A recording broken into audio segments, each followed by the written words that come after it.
Amen Dibouta. Je me prénomme Biongo Wilfried.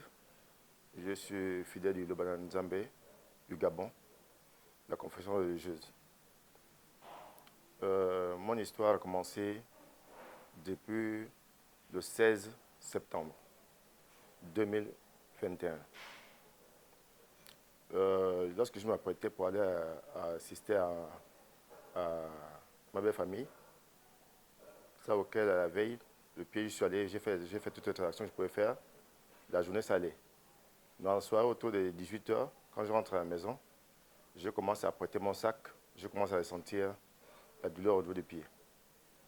Et après, j'ai eu une gangrène entre la cuisse.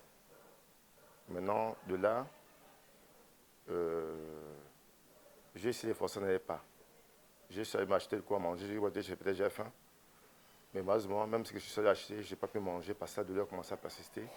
Et là, j'ai pris le relax, je suis massé le pied, massé les pattes là où je sentais la douleur. J'ai dormi. Maintenant, le petit matin, vers 5 h, je me lève, j'ai quand même forcé sur la douche, je me suis lavé. Ensuite, je suis sorti pour emprunter un taxi. Le pied, là, ça n'allait pas. J'ai commencé à sentir une douleur énorme. Le pied était déjà enflé. Un frère est arrivé, il m'a transporté son véhicule. Il m'a laissé à ce niveau. Comme il ne partait pas dans la même direction que moi, c'est là où j'ai emprunté un taxi qui m'a mené jusque là où j'allais au port pour prendre la vedette pour l'embarquer. Arrivé à l'embarquer, dans la vedette, ça n'allait pas. Je ne peux pas me coucher, je ne peux pas m'allonger, je ne peux pas être debout, je ne peux pas être assis. Vraiment, le pied me faisait énormément mal. Maintenant, quand je suis arrivé, on est venu me chercher pour la maison. Et quand je suis arrivé, j'ai trouvé maman, ils m'ont dit comment c'était la maison. Ils m'ont dit, ah, ça c'est qu'elle a fait ça. D'autres ont commencé à dire, c'est Sophie nocturne. C'est là où j'ai dit, ah, comme veille, j'étais allé au chantier, je m'étais blessé une semaine avant, je m'étais blessé avec un morceau de fer, ça peut être le tétanos. Ça m'a dit, bon, c'est sûr que ce tétanos peut te faire injecter. J'ai dormi le vendredi matin, ma petite soeur est arrivée, elle a acheté un tétatique, elle m'a injecté, et malheureusement, la douleur a persisté. J'ai forcé pour aller à la cérémonie, ça n'allait pas. Autour de 11 h, j'étais obligé de rentrer au hôtel là où j'étais logé pour aller me dormir. Maintenant, là-bas, ça n'allait pas, ça n'allait pas. Madame me dit maintenant, il faut qu'on aille à l'hôpital. Quand j'arrive à l'hôpital, c'est comme ça que je vais vous montrer les photos. Ça, c'est mon premier jour à l'hôpital de Lambaréné, hôpital canadien. Donc, de là, quand ils m'ont prélevé, ils m'ont dit que j'étais diabétique. Parce qu'ils m'avaient trouvé avec 13 de taux de sucre dans le corps. Ça, je dis non, je ne suis pas diabétique. J'avais pris le jus à la veille parce que ça faisait 2 jours que je ne mangeais pas. Ils m'ont laissé en observation pendant 24 heures. Quand ils sont venus, ils m'ont prélevé. Ils ont trouvé que le taux de sucre avait baissé. J'étais au taux de 600, mais ça dit non, je ne suis pas diabétique. C'est là où ils m'ont changé. Je suis parti de l'urgence, là où j'étais en observation pour la traumatologie. Là-bas, ils m'ont injecté encore deux fois l'antitétanique. Malheureusement, ça n'allait pas. Donc de là, le pied a commencé à s'infecter. Je vais vous montrer les images.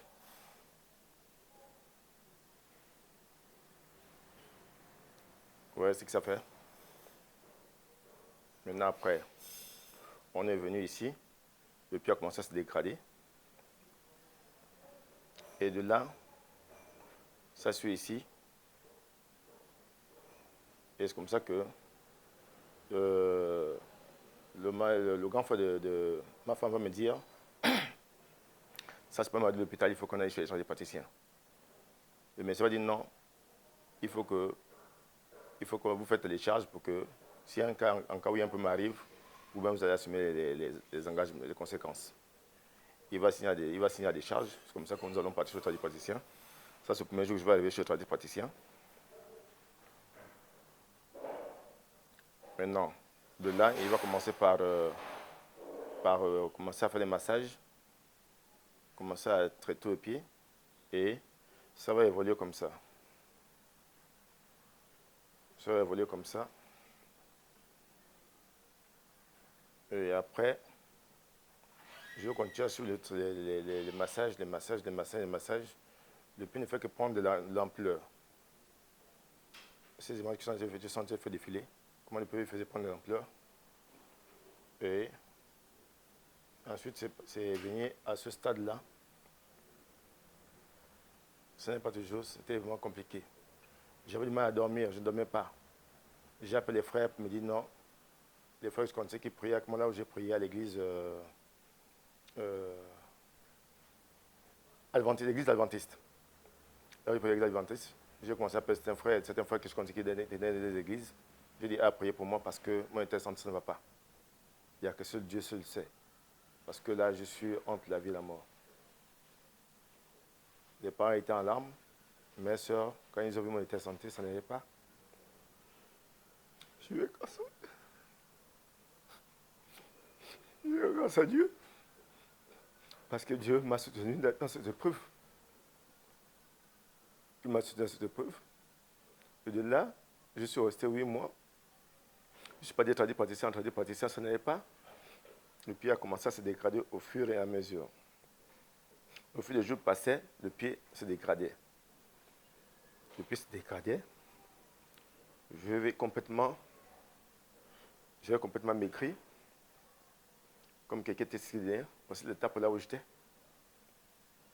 Comment je suis devenu. Donc, comment j'étais devenu. De là, mon petit frère m'a demandé de venir sur Libreville parce que là-bas, je n'ai personne. Ici, on voit quasiment presque les eaux. Là, je partais toujours. Donc, comment le pied avait creusé. C'est moi la grâce de Dieu.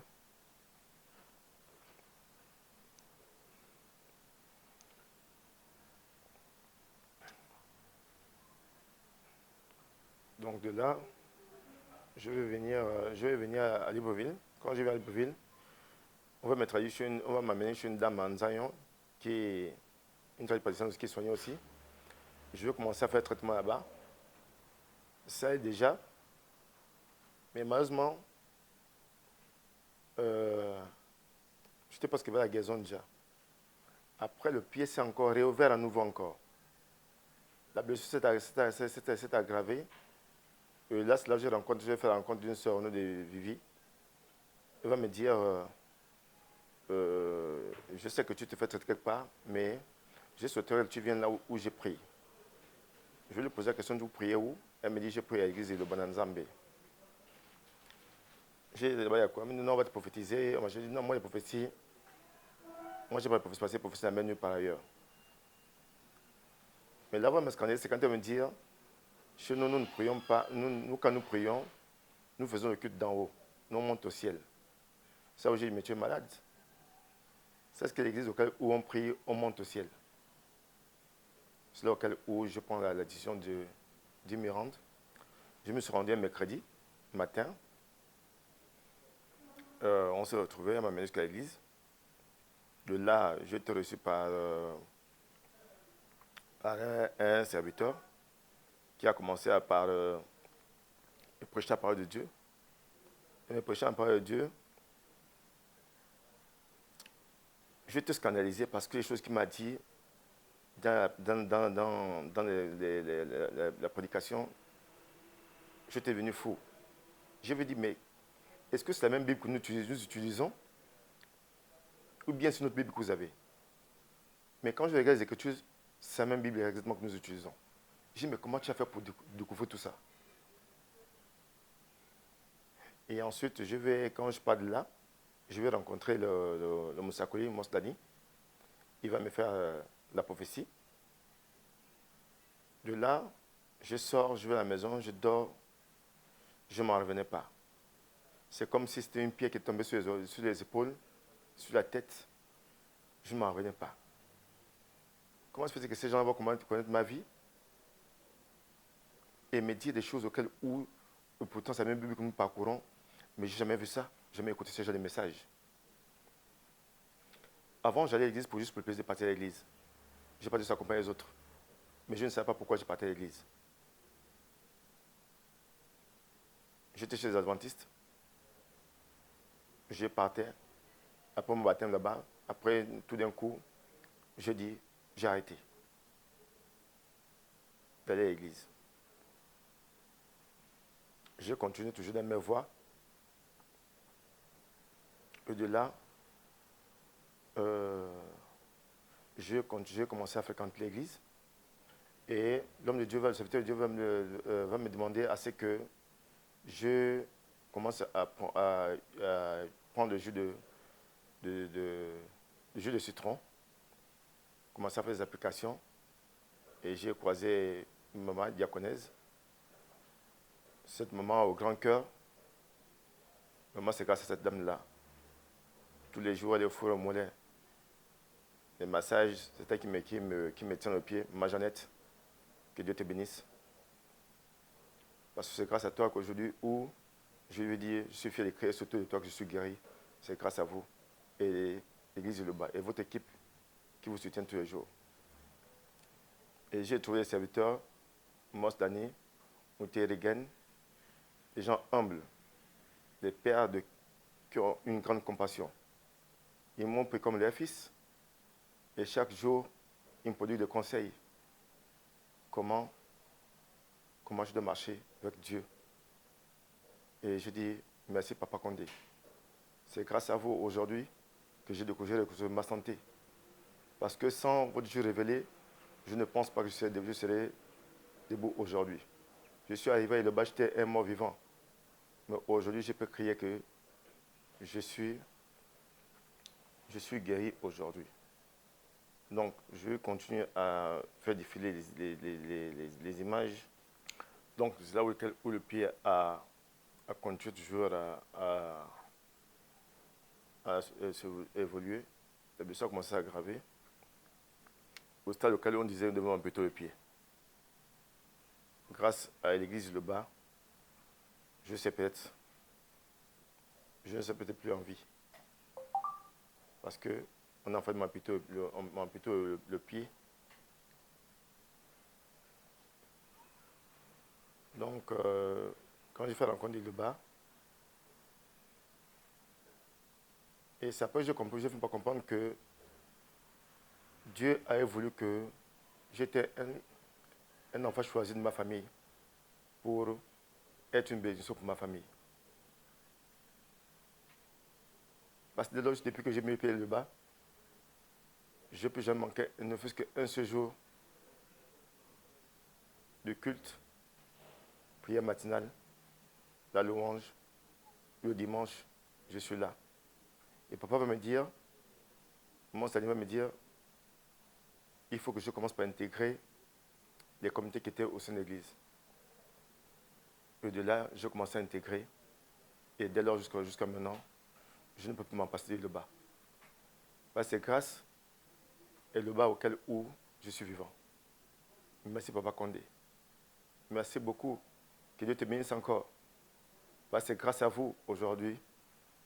Beaucoup parmi nous étaient des morts vivants. Mais aujourd'hui, nous vivons à travers vous. C'est vous qui êtes notre représentant.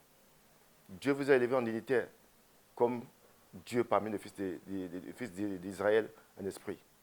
Merci beaucoup, Papa. C'est grâce à vous. Ce matin, je ne pensais pas que je pouvais me retrouver ici. Mais vous m'avez appelé.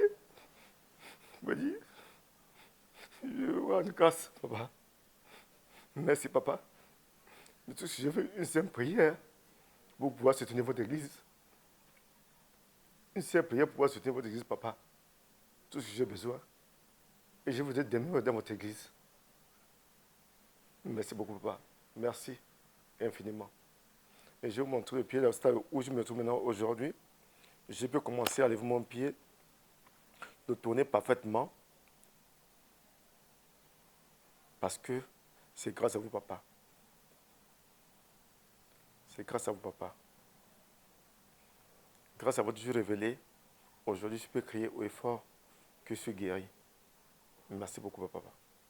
Merci beaucoup. Amen. Israël en esprit, vous avez vu le frère comment il a témoigné, un témoignage terrifiant qui donne même la chair de poule. Tout ceci, c'est pour vous faire comprendre, dans les 7 milliards d'habitants dans le monde, le Seigneur Jésus-Christ de Nazareth a choisi un prophète, un seul prophète dans cette génération, qu'il a projeté une église. Alors, c'est l'église bel et bien la confession religieuse Loba Nzambe. Donc, le frère est là. Tous, autant que nous sommes dans cette église, nous étions des morts vivants. Chacun a son témoignage. Vraiment, le prophète, sa grandeur, je répète bien sa grandeur, Dieu vous a choisi, comme le frère a témoigné. Merci, merci, merci. Le Gabon vous dira toujours merci à l'infini. Et à ceux également qui souffrent, qui sont dans les maisons, qui ont ce genre de situations, n'hésitez pas, même si vous ne connaissez personne, cherchez la confession religieuse qu'on appelle le Bananzame en français, la parole de Dieu, où que vous soyez. Même si vous êtes dans un pays où il n'y a pas la parole de Dieu, appelez, cherchez même quelqu'un qui peut avoir le numéro d'un Mossakolini. À travers même le téléphone, Dieu va faire. Je vais donner le micro, il va donner son mot de fin à notre frère. Vraiment, il vient de loin. Amen, amen. Je vais dire merci, équipe du Gabon, tous les serviteurs du Gabon.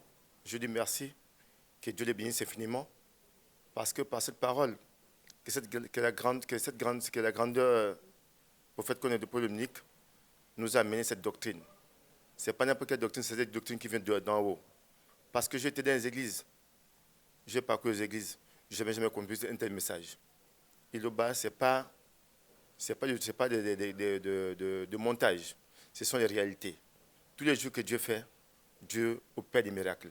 Nous, je peux parler de Dieu aujourd'hui, parler aux gens, choses que je ne peux pas parler avant quand j'étais dans les églises du monde. Chez les églises aventuriers, moi j'appelle les aventuriers, parce qu'ils ne peuvent pas nous parler du véritable jeûne, du péché originaire, mais c'est grâce à l'église de Bananzambe que nous avons connu qu'est-ce que c'est le péché originaire. Pourquoi l'homme n'arrive pas à être en parfaite communion avec Dieu? C'est grâce à l'église de la parole. Aujourd'hui, je peux dire que je suis fils de Dieu. Pourquoi? Parce que je suis au bon endroit. Donc, mes frères et sœurs, c'est pas le Bananzambe, c'est pas une église comme les autres églises nous partons. On va te dire, et la foi, Dieu va faire. Comment Dieu va faire? Une petite prière comme celle-là, mais oui, ça l'impact dans nos vies. Ça l'impact dans nos vies. Donc, frères et sœurs, le Bananzambe, c'est une réalité. Moi-même, je suis un témoignage vivant. Comment j'ai commencé, et voici là où je suis devenu aujourd'hui. Vous avez les photos, comment je suis devenu tout maigre, comme qui était CDR. Je peux marcher un 4 heures de béquilles. Mais aujourd'hui, je me tiens sur mes 2 pieds. Je parcours une longue distance. C'est grâce aux jours révélés, le Bananzambe et les prières des serviteurs et la parole qu'on nous enseigne. Je dis merci encore au peuple gabonais. Merci aux serviteurs du Gabon. Merci à sa grandeur, prophète qu'on est Paul Dominique, que Dieu a donné cette église, qui est l'église de Dieu. Parce que Dieu dit dans sa parole, il fera résigner, il y aurait un lieu où il choisira, il fera résigner son nom, c'est là où nous apporterons nos prémices et nos holocaustes et tout ce qui nous seront demandés. Merci encore, sa grandeur. Merci tout le monde. Peuple de Dieu, tous ces effets, c'est grâce à la tournée pastorale dans cette année 2023. Mais la tournée continue. Le prophète va maintenant faire le sud, Makoko, Boué, autant pour moi, Mwanda, Lastreville et Koulamoutou. Et après, il va regagner Brazzaville pour traverser dans d'autres missions également pastorales. On se revoit la semaine prochaine.